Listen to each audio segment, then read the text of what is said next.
This week, we begin our reading of Pat Barker's Regeneration. This is a novel written in the 1990s, so contemporary to us rather than to the Great War itself. We are reading the first of a prize-winning trilogy. The other two books are The Eye in the Door and Ghost Road. Regeneration focuses on the treatment of shell-shocked soldiers at Craiglockhart War Hospital outside Edinburgh, Scotland, in 1917. This was a significant time for the hospital because two important poets of the First World War, Wilfred Owen and Siegfried Sassoon, were both patients there at the time. Owen had been sent to the hospital because of nervous symptoms resulting from some horrific experiences at the front. Sassoon had been sent because he had grown to believe that the war was being unnecessarily prolonged, that neither side was likely to win, and that the waste of human lives, financial assets, and materials was unconscionable, and he was willing to say so.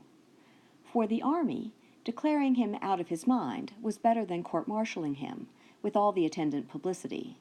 Sassoon was a highly decorated soldier and well-connected in English society. Regeneration uses a combination of real facts and reminiscences from the Great War, alongside invented scenes and characters. Owen, Sassoon, and Rivers are all real people who lived and worked and left documentary evidence of their thoughts and feelings in the form of letters, memoirs, and literary works. When Rivers hands a sample of his handwriting to Billy Pryor, and Pryor agrees that it is essentially illegible, that's because Barker had spent time in archives, as I have, trying to make out Rivers's scrawl. The way Barker uses real things in the novel is pretty interesting. Owen, for instance, left tons of written material, and his letters to his mother and brother provide many of the details Barker uses. But the novel is organized around Rivers and his patients, and Owen was a patient of Dr. Brock, so he has no occasion to reveal his experiences in the novel. Instead, the invented character, Billy Pryor, voices some of Owen's experiences. Another source for Pryor is Edmund Blunden's memoir, Undertones of War. Structurally, the book is more modern than a World War I novel could be. Memoirs, of course, tell the experiences of a single person, and even novels like All Quiet on the Western Front are focalized through a single consciousness. But in a technique we are accustomed to in late 20th century writing, Barker shifts the focalization of the novel between a small set of central characters, Rivers, Sassoon, and Pryor. She also introduces a character, Sarah, who can show something of what women's lives and concerns were during the war. Of course, no war memoir of the time would focus on treatment at a mental hospital. The standard war memoir instead isolates scenes of battle and military life. Even Sassoon's memoir, which does mention his time at Dottyville, skips over the events of his time there, mentioning only the good golfing that is available in Scotland and praising Rivers's intelligence and wisdom. But Regeneration challenges the typical war memoir even more by thinking about the effects of the war on those at home, considering the lives of women munitions workers, all members of the working class, and contemplating problems like the class relations of early 20th century England and how those were stressed and altered by the pressures of the war. Barker said in an interview that she made a conscious choice to write dialogue using more contemporary English rather than trying to stay authentically true to the discourse of 1917. Language hasn't changed much in 100 years, but it's certainly the case that we are much less formal than people were back then. Her feeling was that writing dialogue that is truer to 1917 would create an artificial barrier for her readers. The point of the book is not to say, look how weird our great-grandparents' language was, but to explore how the war affected soldiers and the people in society who made the war effort possible. Because Regeneration is set at a hospital rather than in the trenches, it partakes in a tradition of women's writing about the war, which, because women could not fight in the trenches, focuses often on more adjacent locations, primarily hospitals. During the war, Large numbers of women, including women whose class status would ordinarily have precluded them from working, went to work in hospitals, munitions factories, even in cafes catering to soldiers. These experiences generated some important women's war memoirs, such as Vera Britton's Testament of Youth or Mary Borden's The Forbidden Zone. Barker has chosen not to feature a woman hospital worker, though such a story would have allowed her to use the best-known women's writing about the war. Instead, she writes a story that hasn't been told directly, the story of a young woman who works in a munitions factory.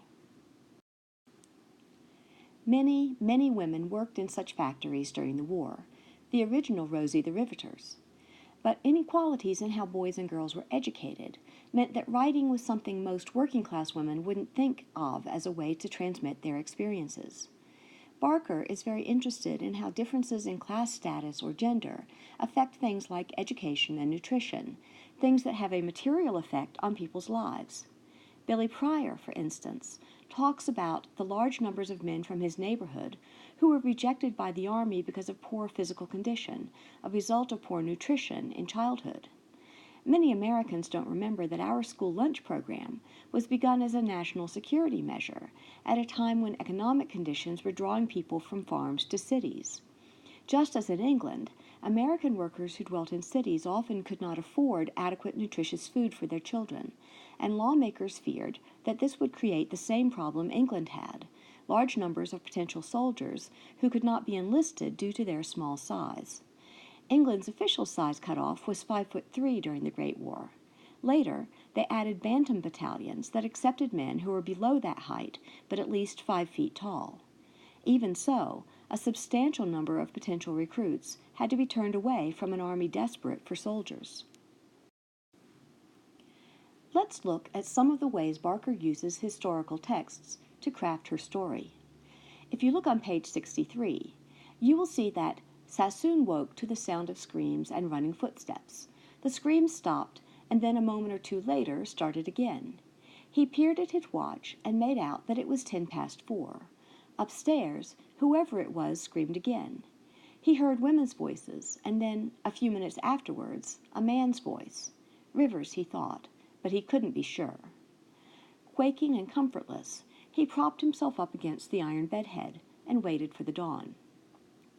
We'll find out on the next page that Pryor is the one screaming, and that it is, indeed, Rivers going to his aid. The scene from Sassoon's point of view comes from his poem To a Very Wise Man, written about Rivers. Let's look at the middle stanza.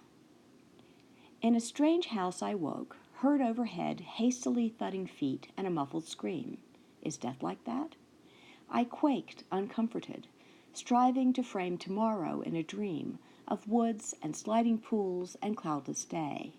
You know how bees come into a twilight room from dazzling afternoon, then sail away out of the curtained gloom. The scene is obviously the same. Barker read this poem while researching the book and thought to herself, I'll have a scene where Sassoon is awakened by a fellow patient's screams. She signals in the passage that it derives from a real experience of Sassoon's by including some of his words, quaking and comfortless. Those words are unusual enough that readers might stop themselves and wonder if Barker is using a historical source here. The fictional element comes in adding to and filling out the scene from Sassoon's point of view, and of course in Barker's attribution of the screaming to a fictionalized Pryor. Barker uses many historical documents in similar ways throughout the book, but she also allows historical documents to interest her in people, who she then gets to know by imagining them for her novel. Rivers, for example, left a large number of, mostly illegible, manuscripts, as well as published books and essays, and he was a well-known and important figure in anthropology and psychology, so many other people also wrote about him. You can tell from the way Barker portrays him in Regeneration that she finds him a very sympathetic figure. Partly, this is because his methods are more modern than contemporary to his time. He believes in talking to and actually listening to his patients, whereas other doctors at the time thought their job was to wield authority over their patients. We'll meet an example of that kind of doctor in Part 4, when Rivers goes to visit a hospital treating shell-shocked enlisted men. The other reason Rivers appeals to Barker is because of the universal fondness his former patients and students had for him. That probably has something to do with why the book centers so strongly on the relatively unknown Rivers rather than the famous war poets Owen or Sassoon. Rivers believes, and Barker gets this straight from his writing, that the repressive way that boys are raised in his society has something to do with why men break down in wartime. Turn to page 48, and let's look at a passage where Rivers contemplates this problem. In leading his patients to understand that breakdown was nothing to be ashamed of, that horror and fear were inevitable responses to the trauma of war and were better acknowledged than suppressed, that feelings of tenderness for other men were natural and right, that tears were an acceptable and helpful part of grieving. He was setting himself against the whole tenor of their upbringing. They'd been trained to identify emotional repression as the essence of manliness. Men who broke down, or cried, or admitted to feeling fear were sissies, weaklings, failures, not men. And yet he himself was a product of the same system, even perhaps a rather extreme product. Certainly, the rigorous repression of emotion and desire had been the constant theme of his adult life. Let's see if we can pull that apart a bit to understand it better. First, we can see that Rivers's basic approach to psychological injury is very much what you would find in any modern PTSD clinic. Soldiers going for treatment today would also be assured that breakdown was nothing to be ashamed of, and that tears were an acceptable and helpful part of grieving. Rivers didn't have access to the pharmaceuticals that might be deployed today, but the basic standard of care for soldiers with PTSD focuses on getting them to talk through their experiences and own them, and on behavioral interventions to help patients cope, both techniques that form the basis of Rivers's treatment scheme. Second, as Elaine Showalter has noted, psychiatric treatment made a giant leap forward during the First World War because doctors had to notice a similarity between the masculine illness they called shell shock and a condition of women they called hysteria. In the Victorian era, doctors had used various treatments against hysteria, none of them very successful, and all of them based on forcing the patient to repress more vigorously her experiences. As Rivers notes here and in his essay, Repression of War Experience, repression creates the symptoms of shell shock rather than dissipating them. So the connection between the pre-war women's disease and the wartime men's condition enabled psychiatrists to understand the role of repression and to move toward more effective treatment schemes.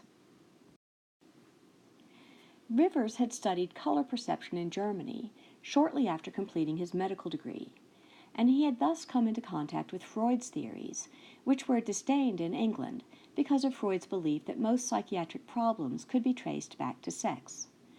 Rivers made Freud's theories useful to British doctors by downplaying the sex angle and focusing instead on repression as a mind function that could have either helpful or unhelpful consequences.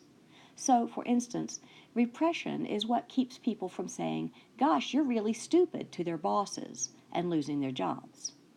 We couldn't really live together at all if we didn't have repression, and there are many comedies out there that use this understanding as the premise of their funny situation. There's a great episode of I Love Lucy that explores this. Lucy makes a bet that she can't go a day saying nothing but the whole truth. Hilarity ensues. But what Freud saw and Rivers popularized is that repression also underlies the neuroses. When a person is repressing too much or repressing too hard, that creates the energy that can come out as PTSD. In Regeneration, Rivers notes that expressing emotion, or even feeling emotion, has been forbidden to men in his culture. And so, fear, tenderness, these emotions were so despised that they could be admitted into consciousness only at the cost of redefining what it meant to be a man. If you flip over to page 107, you can see another version of this idea. Here, Rivers has just heard the story that horrifies Pryor so much he's unable to remember it. He is thinking about nurturing, and he says, he distrusted the implication that nurturing, even when done by a man, remains female, as if the ability were in some way borrowed or even stolen from women. Rivers had often been touched by the way in which young men, some of them not yet 20, spoke about feeling like fathers to their men, worrying about socks, boots, blisters, food, hot drinks, and that perpetually harried expression of theirs. Rivers had only ever seen that look in one other place, in the public wards of hospitals, on the faces of women who were bringing up large families on very low incomes, women who, in their early 30s, could easily be taken for 50 or more. The relationship between officers and their men is domestic, he notes, and forms of love and caring are part of that. In fact, militaries have known, probably for as long as there have been armies, that these bonds of devotion between soldiers and officers in a unit are essential for maintaining a fighting force. These are the bonds soldiers rely on to know that their comrades have their back in a firefight, that they are there to help and support one another. It enables individual self-sacrifice in service of group well-being, such as when one soldier throws himself on a hand grenade to save his comrades.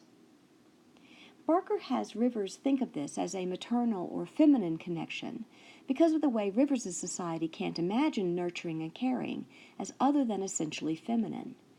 But because Barker is writing as something more like our time than like Rivers's, she can also have him question the logic of this.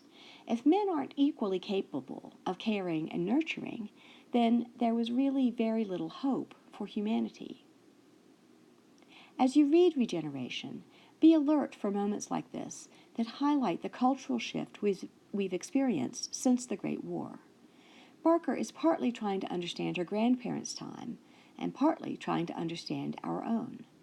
How did we come from a time when nearly every man rigorously repressed his tenderest emotions to a time when we expect that all men want to embrace their full humanity? What does this shift mean for men, for women, and for society as a whole? How does this shift affect our thinking about war itself?